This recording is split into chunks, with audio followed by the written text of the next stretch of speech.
Good morning, everyone.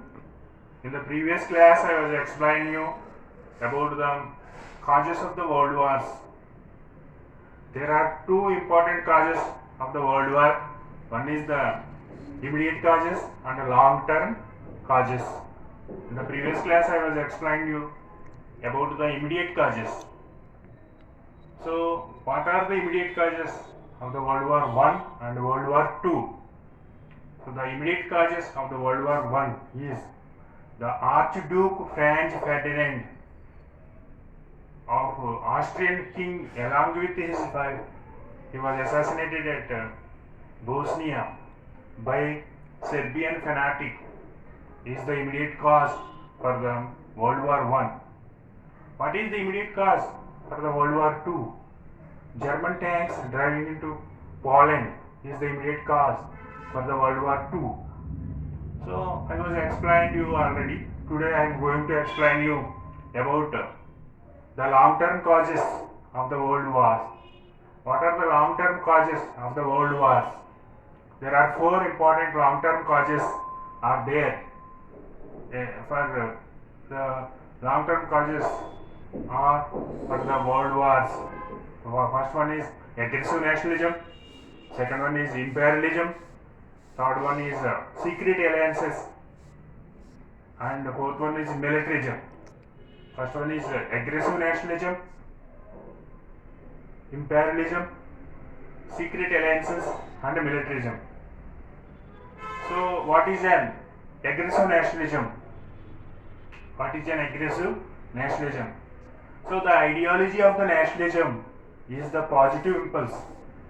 Ideology of the nationalism is the progress of the country. Nationalism means the feeling of oneness. It is indicating about the development of the country. So the nationalism is the force behind the unification of Germany and Italy. So how the unification of Italy and Germany was taken place? The unification of Italy and Germany taken place by the nationalism. So during the 1970s, these two countries was unified. So the nationalism is the one of the positive impulse, and behind the modern nation states. So in olden days there are many kingdoms, and those kingdoms are changes into as a modern nation states. Why these are changes into as a modern nation states? Because of national feeling of oneness. Cause for the changes into kingdoms or changes into modern nation states, and also new ideas were developed like democracy and socialism. Those ideas also, new ideas was developed by the nationalism. So this nationalism is created the positive impulse. At the same time, this nationalism used to create hatred to other countries. These changes into as a aggressive nationalism. So the nationalism pride oneself. At the same time, this is used to create hatred to other countries. For example, in Italy, fascism was developed in Italy in 1923 by Mussolini. So they pride oneself and hated to other countries. So similarly in Germany, the National Socialistic German Nazis were created aggressive nationalism in Germany. This is cause for the world wars. So this is come under the aggressive nationalism.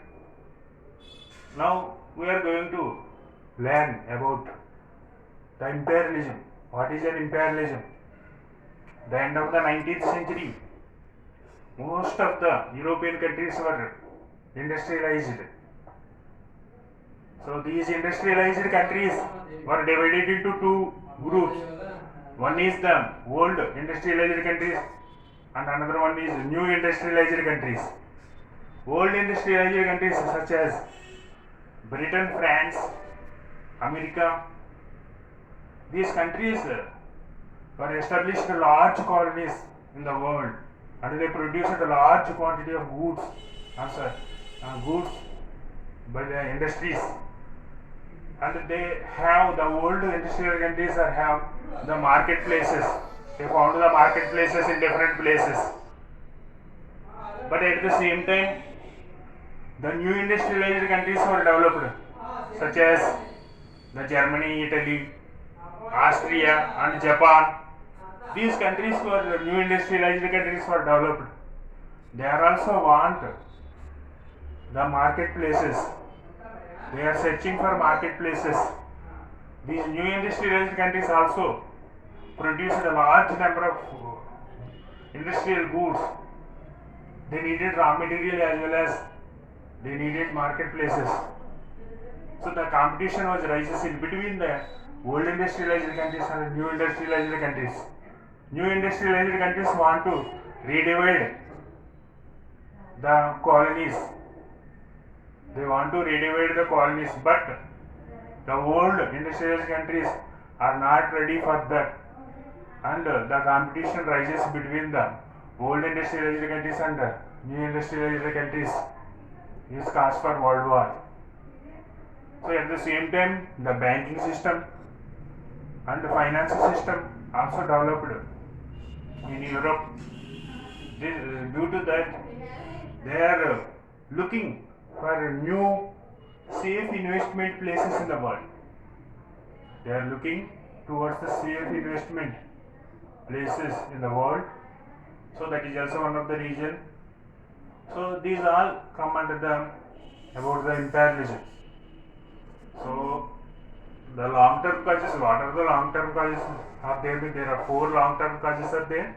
One is aggressive nationalism, imperialism, secret alliances, and the militarism. So in the next class, I will explain you about the secret alliances and militarism. So once look at the board, this is the causes of the world wars. So immediate causes, I was told you already.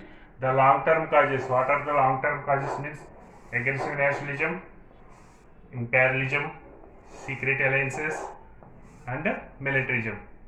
So aggressive nationalism means the ideology of nationalism is the positive impulse.